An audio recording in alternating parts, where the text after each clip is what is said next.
In example 2, we're going to again match each exponential function, h of x, q of x, j of x, and k of x, to its graph. So I like to get all of these graphs started in their analyzation by looking at where their y-intercepts are located and also what's happening at x equals 1. So sometimes when we have x equals 1, you'll notice this is not a clean coordinate point. So we can kind of take a guess. This is going to be 1 and 1 point something. Not a lot. It's going to be small. I'm going to take a wild guess. No, I'm not even going to take a wild guess. It's going to be 1 point something small. This x equals 1 is going to be something very small. So this will be 1 and something tiny, just above 1. We don't know what exactly. So here I have the point. It is nice and clean where I have 1, 5. So that's really nice to have. And then on my last answer option where x is 1, this is below 1 in height, but it's not a lot below 1. So this one is really tiny, way below 1, almost down to 0. And we can write that here, almost 0. And this is just below 1, and so we can write that, almost 1. Sure, and that just helps us to know what we're doing. And this we can say is just a little bit more than 1. A little more than 1. So that just helps us with some reference points. So let's get started looking at our first exponential function where h of x is equal to the quantity 5/4 to the x power. Okay, so a being the number that is in front of the base, it does not have an exponent on it. We see that it is positive as there is no sign showing. And we saw in the introduction that if there's no number showing, that's a 1. Great. And we know that positive a values are either going to travel steeply upward or flatten out as we travel to the right. Great. B. So b in this particular function is 5/4.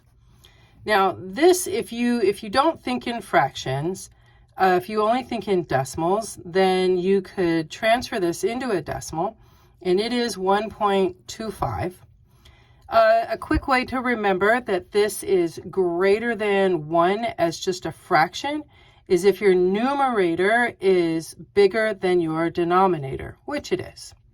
Okay, so b is 1.25, it's 5/4, and that is definitely greater than 1, which tells us that our curve could either travel steeply upward to the right or steeply downward to the right. And we need to determine what type of curves these a and b numbers have in common. Steeply upward to the right, and that works. So 3 of our 4 graph options give that to us. So up and to the right. Ooh, I lied. Not 3 or 4, 2. So this is flattening out as it goes to the right. I have another steep upward to the right, and then I have a flattening out to the right. So I already know that whatever h of x is, it has to be one of these 2 options here. Okay, so let's keep going. So c, we know, is there at the end of our equation, and since no number is present, or at least visible, we know that c is 0. And from that, we can go find our y-intercept. So a is 1, c is 0. That means that my y-intercept is their sum, which is 1. Let's make our tiny table of x and y values. We have the y-intercept, and then we also have x at 1. So we found that our y-intercept is 1. So both of these 2 curves have a y-intercept at 1. And then let's plug a 1 in for our x value. So 5/4 to the first power, if you put that into a calculator, or if you just say, hey, 5/4 to the first power is just itself, then we know that 5/4 is equal to 1.25. So that's a little more than 1. And that is exactly how we described this coordinate point here where x is equal to 1. So I know that h of x, where we have the quantity 5/4 to the x power, is the function for our first graph. Our second exponential function, q of x, is equal to the quantity 1/5 to the x power. All right, so let's see what we've got.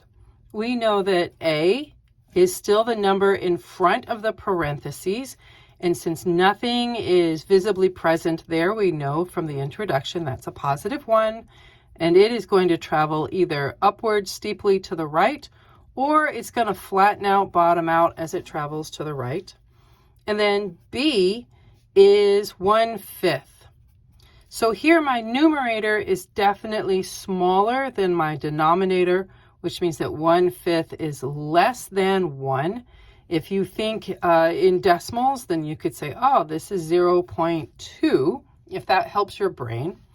And we know that these particular graphs are going to travel flattening out, bottoming out to the right, or they are going to top out, again flattening out, but topping out to the right. And we see between my A graphs and my B graph options that this flattening out, bottoming out to the right is what they have in common. So let's see, we know that we have two graphs that look like this. We've got my second graph here as it is flattening out, bottoming out, and I have my fourth graph as it is really rather slow in its movements all the way across anyway. So it's been trying to flatten out for a long time. All right, so now we need to look at C, and as there is nothing added or subtracted at the end of our equation, we know that C has to equal 0, which will in turn help us to find our y-intercept. So 1 plus 0, which means that our y-intercept is equal to 1. And both of these graphs have a y-intercept at 1.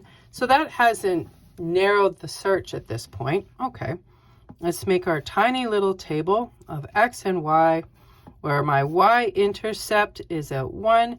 And then when x is equal to 1, we would have 1/5 to the first power. So anything to the first power is just itself. So that's still just 1/5.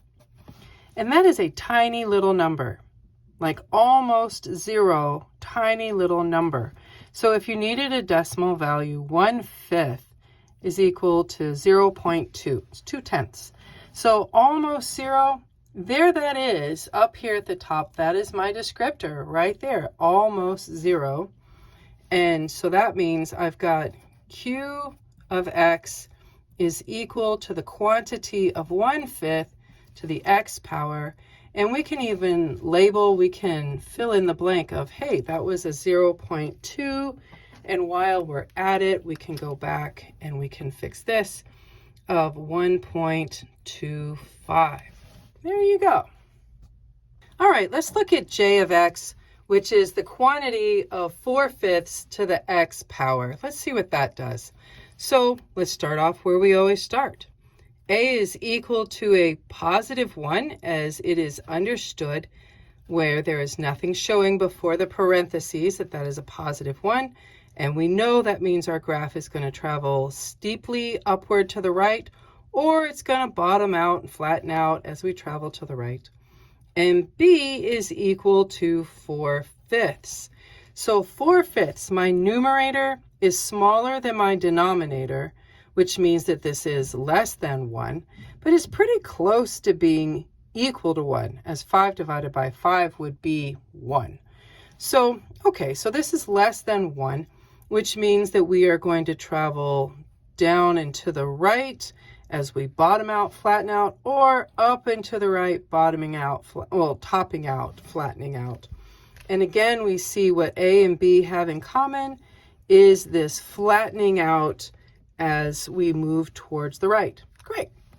So if you needed a decimal value of 4/5 to help your brain understand what that means, you could figure out pretty quickly that 4/5 is equal to 8/10, 0.8. All right, so let's go find C. So again, I have nothing added or subtracted to the end of my equation, so I know that C is equal to 0. And that helps us to find our y-intercept. So A plus C, which is 1 plus 0, and that is my y-intercept equaling 1. Great. Both of these graphs have a y-intercept at 1, so that doesn't narrow anything down. We do think that this is going to be our answer, but we need to verify it because, and I believe this will be our answer because of how this graph is shaped. Coming down, traveling to the right, flattening out, bottoming out, and that is what it does here. All right, so let's verify. So, X and Y table. I have my y-intercept. We're going to look at a value of x to see what happens. My y-intercept is 1, and let's plug in a 1 for this x. So we have 4/5 quantity to the first power. Anything to the first power is itself, 4/5. So at x equals 1, y has a height of 4/5, which is almost 1. It's 0.8. And that's what we found here. It was almost 1. It's at 0.8, which means that this fourth graphing option is our j of x with the quantity 4/5 to the x power. So our fourth exponential function is k of x is equal to 5 to the x power. And it should, if we've done everything right, be this third graphing option. But let's verify. That's the great thing about math. We don't have to assume. We can and should verify. So, A, there is no number multiplying in front of the 5 that we can see. So we understand that is a positive 1, meaning that our graph travels up and to the right or down, flattening out as it travels to the right. And B is equal to 5, which is very much greater than 1. No guesses there. And when B is greater than 1, then we know it's going to travel up and to the right, or it's going to travel very steeply down and to the right. And we see that what these two, A and B, have in common is this nice steep up and to the right. And that is how our third graph does travel. So that's nice to be able to see that what we're expecting to happen is happening. Let's check on our C. So C is again equal to 0, which helps us find our y-intercept as we add the A value to the C value. And we get an answer, a y-intercept of 1, as it definitely has a y-intercept of 1. And then we go make our little table. So x and y, I have my intercept, and I have my 1 for the x values. So the y-intercept was 1. Let's plug a 1 in for the x. So 5 to the first power. Any number to the first power is just itself. So that tells me I have a point at 1, 5. And I absolutely do. It's already labeled, which makes it really nice when we can say, hey, everything is in agreement. We have verified that everything that we have works. And there you go.